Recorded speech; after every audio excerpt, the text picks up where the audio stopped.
Puppet Warp. So Puppet Warp is really cool. Rather than explaining it, let me just show you what it does. So let's say that we have a couple of characters. I do right here. Hey, look at these cute little characters. I'm going to just select one of them out. So let's just select this woman out and cut her out and paste her in. Looks great. Or what I could have done is I could have done a paste in place, and then she's getting pasted right where I want her.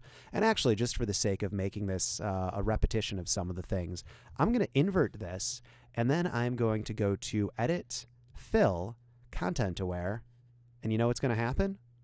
The background's going to look super sexy.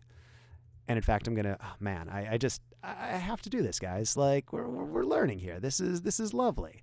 Let's just shift the edge so it's up. And then let's use Edit, not Content Aware, Scale, Edit, Fill. They're both Content Aware related, you know.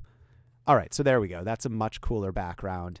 Anyway, what we're talking about right here is the Edit Puppet Warp. So if you click on Puppet Warp, this is really good if you're doing something like moving a photo around. This was originally something that was inside of After Effects, and some people in Photoshop were like, hey, this is a feature I want. So the first thing you do is you set the pins.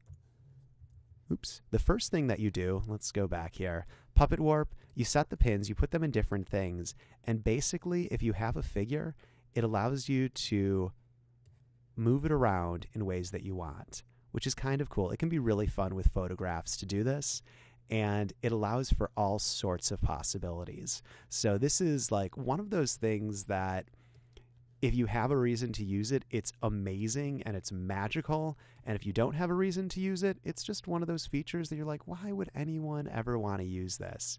But man, if you're like, look at her move. Look at this. It's amazing.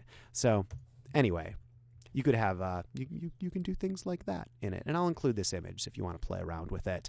So that's Puppet Warp right there.